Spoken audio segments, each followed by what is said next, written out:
L'actualité dans toute sa diversité, nous en parlons toutes les soirées avec vous, mesdames et messieurs. Bonsoir et bienvenue dans votre émission Analyse. Le sélectionneur du Sili national, Paul Put, a publié ce matin au siège de la Fédération guinéenne de football la liste des 23 joueurs convoqués pour la prochaine sortie du Sili national de Guinée face à la Centrafrique. Et puis nous en parlerons dans cette émission.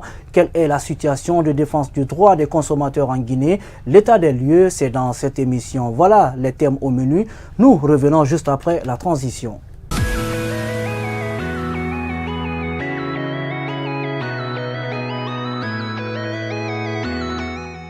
Bonsoir à tous et bienvenue encore dans cette émission. Nous partons déjà avec notre premier invité de la soirée. Il est spécialiste en questions sportives ici même à Star 21 TV. Il s'agit de Abdoulaye Momo Fofana. Bonsoir. Bonsoir M. Traoré. Bienvenue.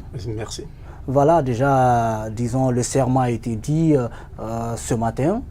Des joueurs ont été retenus justement pour la 6e journée et dernière journée, justement au compte des matchs qualificatifs de la CAN 2019, qui va se passer bien sûr en Égypte. En Égypte, voilà, et pour vous aujourd'hui, déjà, quelle réaction juste après cette liste? Une réaction très amère dans la cité, parce que si un peu nous revenons sur cette liste de Paul Put publiée dans la matinée au siège de la Fédération guinéenne de football, il y a beaucoup d'absents sur les 23 joueurs présents lors de la dernière sortie du Sili national de Guinée. Ici à Conakry contre la Côte d'Ivoire, 17 sont présents et 6 sont absents. Et 6 nouveaux joueurs ont fait leur présence dans l'effectif de Paul Put. D'abord, côté gardien de but, il y a Steve Elana, ce gardien de but qui est âgé de 38 ans, qui évolue en amateur du côté de la France, qui fait sa première sélection au sein de cette équipe du Sili national de Guinée, qui a remplacé Ibrahima Koné, qui évolue à Pau. C'est un club de 3e division française. Personne n'a compris aujourd'hui ce choix. La grosse question qu'on se pose aujourd'hui, Paul Put, c'est quoi réellement les critères de ces choix? Parce qu'on pensait que c'est quelqu'un qui est mis sur le temps de jeu, c'est quelqu'un qui est mis sur la jeunesse. Mais Steve Elana, il est martiniquais d'origine.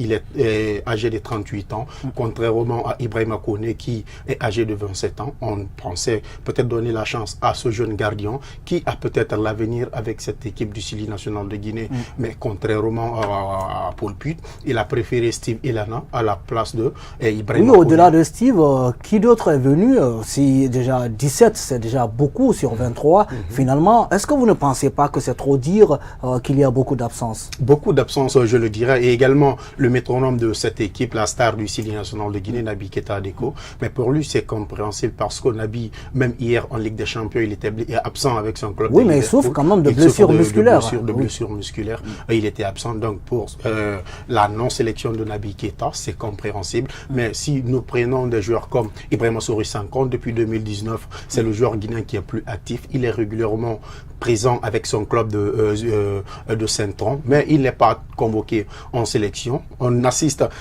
au retour d'un joueur comme Abdoulaye Sadio Diallo, aujourd'hui qui évolue dans un club de 2e division turque. C'est incompréhensible de la part de Paul Put. On pensait que Paul Put aujourd'hui... Pour vous, c'est incompréhensif que Sadio Diallo soit convoqué dans cette équipe en sélection, vu aujourd'hui le niveau de Sadio Diallo, mais parce que c'est quelqu'un, en début de sa carrière, c'est quelqu'un qui promettait beaucoup. Il était l'étoile montante du football guinéen, mais au fil du temps, il s'est éteint. Aujourd'hui, il évolue en 2e division turque. Vu aujourd'hui le niveau de ce championnat, la Turquie aujourd'hui ne fait pas aujourd'hui forcément les affaires du grand championnat. On le sait, c'est pas un championnat où évoluent les grands joueurs. C'est des joueurs qui sont forcément c'est des joueurs qui sont en fin de carrière. C'est des joueurs qui sont en fin de carrière. La plupart des joueurs aujourd'hui qui évoluent en Turquie sont des joueurs qui sont en fin de carrière. Et imaginez un Sadio Diallo qui évolue en Ligue 2 turque. Donc il est sélectionné en lieu de place. Qui manque encore dans cette équipe? Plusieurs joueurs manquent. Parce que si nous prenons aujourd'hui en attaque un joueur comme Aboubakar Demba Kamara, qui a galéré du côté de l'Estac 3, mais aujourd'hui, avec ce club en 2e division, il est en train de reprendre ses marques. Il joue titulaire. La dernière fois, il a même inscrit son premier but avec ce club. Je pense qu'aujourd'hui, on doit miser sur le temps des jeux et également sur le niveau des championnats. Mais comment peut-on... Qui d'autre?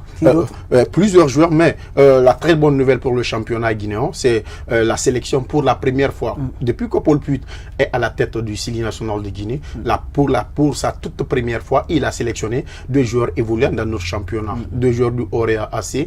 Il s'agit de Boniface Abba, l'attaquant du Orea AC, et de Abdoulaye Paye Kamara, qui vont faire leur première apparition dans le groupe du Sili national de Guinée. Voilà.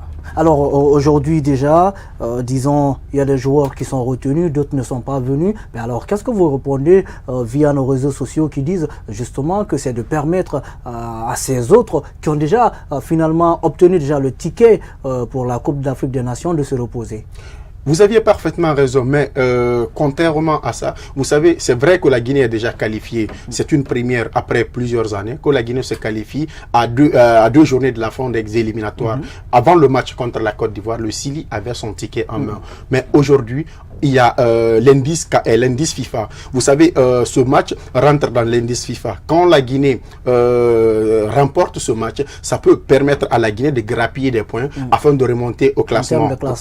Au classement. Parce qu'aujourd'hui, la Guinée est 11e sur le continent, derrière la Côte d'Ivoire. Mais imaginez si on perdait en Centrafrique, la Guinée risque aussi de perdre sa 11e place. Donc je pense qu'aujourd'hui, c'est bien vrai qu'on doit donner la chance à d'autres joueurs pour voir réellement qu'est-ce qu'ils peuvent apporter à cette équipe de Chili nationale de Guinée. Mais il faut tenir compte aussi du niveau de ces joueurs-là, parce que c'est hyper important. Il ne s'agit pas seulement de sélectionner un joueur, l'appeler en sélection, le faire venir. Qu'est-ce qu'il peut apporter à cette sélection? Je pense bien qu'aujourd'hui, c'est le plus important. Il y a plusieurs internationaux ou des joueurs aujourd'hui guinéens qui évoluent du côté de l'Europe, qui sont sélectionnables, mais jusqu'aujourd'hui. Parce que la dernière fois, j'ai eu le premier vice-président de la Fédération guinéenne de football qui nous a promis l'arrivée certainement de certains binationaux. Ils étaient en contact très avancé avec Abdoulaye Touré qui évolue du côté de Nantes et également le jeune défenseur de Valence FC, club de première division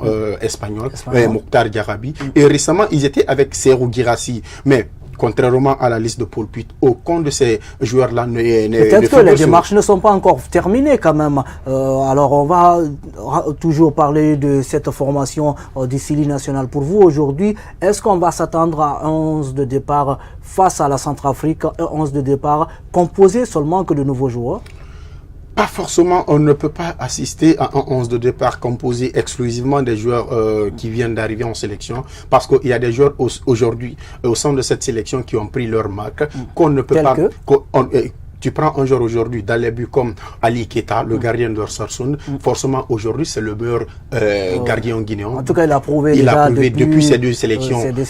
Il a prouvé qu'aujourd'hui il est en train de monter en puissance et il est titulaire indiscutable dans son club. Au milieu du terrain. Au milieu du terrain aujourd'hui, on a un Amadou Diawara qu'on ne peut pas forcément toucher dans l'entrejeu parce qu'aujourd'hui c'est l'un des meilleurs dans ce secteur. Et également tu as le jeune Madi Camara. Maintenant sur le front de l'attaque, c'est là où aujourd'hui il y aura beaucoup de grincements dedans parce que plusieurs internationaux, plusieurs attaquants sont sélectionnés, mais rares sont ces attaquants-là aujourd'hui qui sont en train de prendre leur marque. Le seul parmi les attaquants guinéens actuellement qui évolue dans les championnats européens, c'est Idrissa Silla, qui a aussi fait son comeback au sein de cette équipe du Sili national de Guinée. José Martinez Kanté, depuis qu'il est arrivé au sein de Gymnastique Tarragone, en 5 matchs joués, c'est un seul but marqué. Un seul but jusqu'à présent. Sori Kaba, aujourd'hui, depuis son arrivée au côté à Dijon, c'est 0 but marqué, 0 passe décisive, il n'est même pas titulaire. Donc, je me dis aujourd'hui, Paul Put doit donner la chance. Finalement, le Sili a besoin aujourd'hui, en tout cas, d'un grand buteur à l'attaque, parce que la question se pose aujourd'hui, qui est-ce qui va être, disons, le goléador de cette équipe? Parce que la question se pose autour, mais on va revenir avec cette charnière centrale, cette défense du Sili national. Aujourd'hui, on a suivi très bien cette qualification, ce qui s'est passé. Mais aujourd'hui, est-ce que avec cette formation des 23 annoncés, vous pensez que le Sili va rester encore avec une très bonne défense? Monsieur Traoré, la grosse incertitude aujourd'hui plane sur la sélection d'un joueur. Il s'agit de Simone Fallet. Ça fait au moins 8 matchs avec l'Eintracht Francfort, que ce soit en Europa League ou en championnat, il ne joue presque plus. Tandis qu'on a aujourd'hui un Mohamed Ali Camara qui a sorti des très bonnes prestations en Ligue des Champions. Aujourd'hui, c'est un joueur qui doit être potentiellement titulaire au sein de la charnière centrale du Sili national de Guinée. Malheureusement, on a perdu Ibrahima Sori Conté qui évolue du côté du du chamois niortais. Mais aujourd'hui, Ernest Seka, forcément, il est incontournable parce qu'il continue à être titulaire au sein l'immense Seka, il continue à être titulaire au sein de son club de l'AS Nancy-Lorraine. Mais Simon Palette, il ne joue plus. Est-ce que Paul Puit va faire confiance cette fois-ci au temps de jeu, c'est-à-dire aux joueurs qui sont régulièrement titulaires avec leur Finalement, vous êtes inquiet par rapport à cette sélection. On a l'impression que dans votre analyse, on ressent un peu une autre manière de compréhension du sélectionneur guinéen. Il n'a pas tenu compte du temps de jeu. La grosse aujourd'hui, si nous revenons un peu sur les critères de choix en sélection nationale, forcément c'est la forme du moment. La forme du moment, ça concerne les joueurs qui sont régulièrement titulaires avec leurs différents clubs respectifs. Ici, on en parle tout le temps. Il faut sélectionner des joueurs qui sont performants, des joueurs qui jouent régulièrement dans leurs différents clubs respectifs et des joueurs aussi qui appartiennent à un championnat qui a un peu de niveau.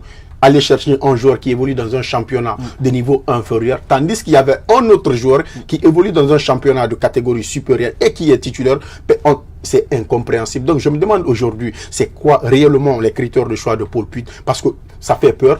On est à quelques mois. C'est inquiétant. On est à quelques mois de la Coupe d'Afrique des Nations. On continue à sélectionner des joueurs aujourd'hui qui ne peuvent rien apporter. Finalement, vous voulez nous dire que Paul Puit finalement n'a pas jusqu'à présent l'ossature de son groupe?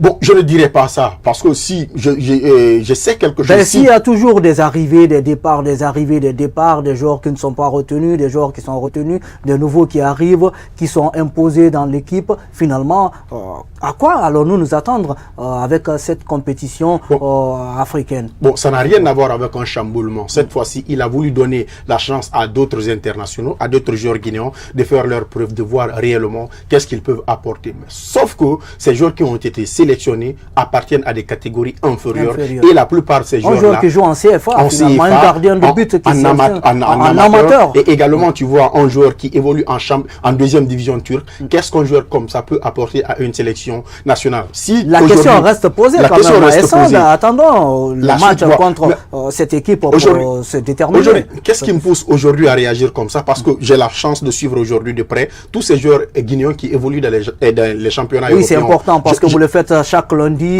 après le week-end des internationaux, vous revenez là-dessus, sur cette télé même. Je suis imprégné de leur performance. Donc, je vois aujourd'hui ces joueurs qui appartiennent à des catégories inférieures, qu'est-ce qu'ils peuvent apporter à cette sélection? Vraiment, c'est inquiétant. Donc, je pense qu'aujourd'hui, Paul Puit doit faire très attention parce que si vous approchez un peu ces internationaux guinéens aujourd'hui, avant cette Coupe d'Afrique des Nations, ils vous diront quoi? L'objectif pour nous, c'est d'aller le plus loin que possible.